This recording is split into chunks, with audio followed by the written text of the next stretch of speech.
Leaving the Eden campground, wedged in the back seat, driving down the now familiar dirt road for the last time, passing by the little villages and the school where we met the staff, then finally reaching the highway, I felt some emotion. I was going to miss this place and these people.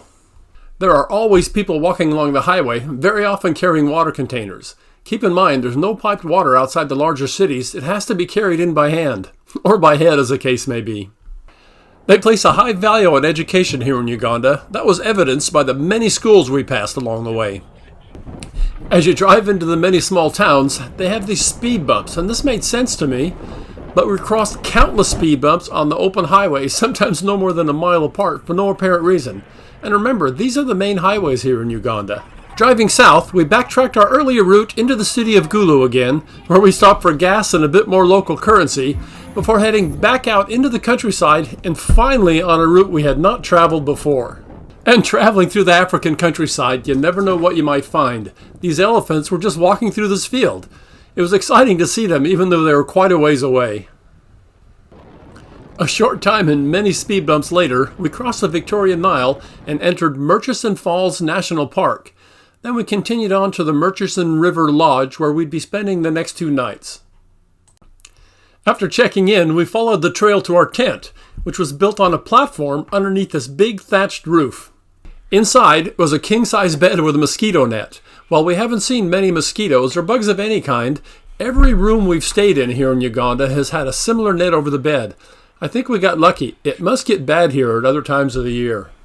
The bathroom is in the back. Notice the latch on the door. That's to keep the monkeys out of the tent. You can see the bathroom walls don't go all the way to the roof, and they could climb right in. That's something to think about when you get up in the night.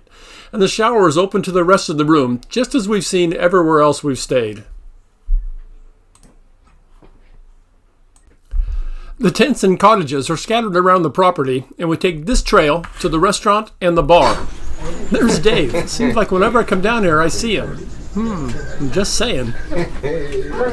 The restaurant is attached to the bar and up a few steps. This is where we come for breakfast, lunch, afternoon snacks, happy hour, and dinner. Our entertainment is the monkeys running through the rafters, just waiting to grab a snack if someone looks the other way.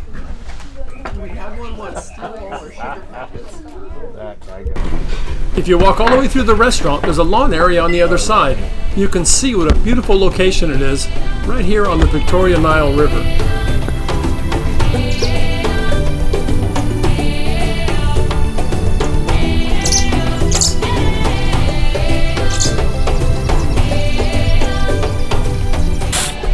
The pool area is just a few steps up the hill from the restaurant towards our tent, and the changing room here has comfortable seating, a desk, and is the only place with internet and an outlet to charge my laptop. As a bonus, you get to watch the monkeys playing on the sunshade roof over top of the pool. The next morning, after getting a jump start for our once again dead battery, we made our way through the village on the rickety dirt road and back to the highway. The lodge was really disorganized in regard to wildlife viewing, so we decided to do our own game drive on our way out.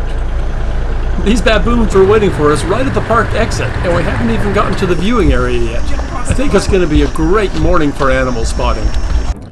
Leaving the national park and heading back the way we came, we again crossed the Victoria Nile, this time to the north. Just another one of our beloved speed bumps, a few more baboons along the roadside, and we were there.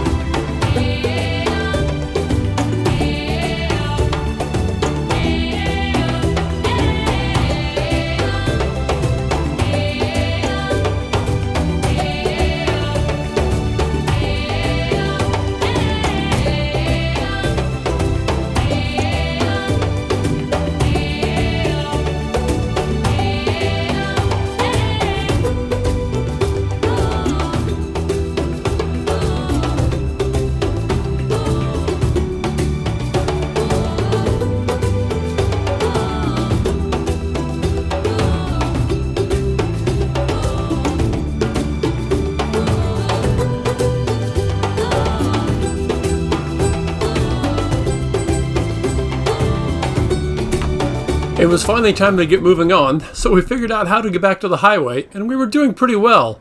And then we got a flat tire. We weren't too concerned because we knew the spare was good, but we quickly discovered that the jack wasn't working.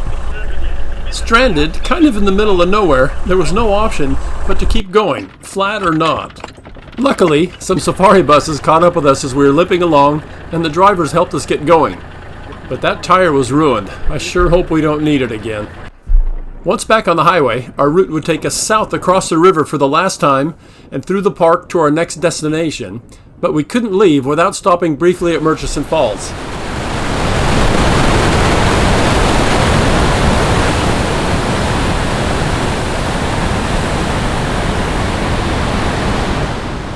All of the water in that big wide river you saw back at the lodge flows through this narrow opening.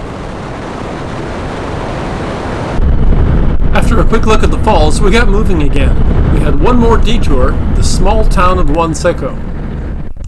Wanseko is located right where the Victoria Nile flows into Lake Albert.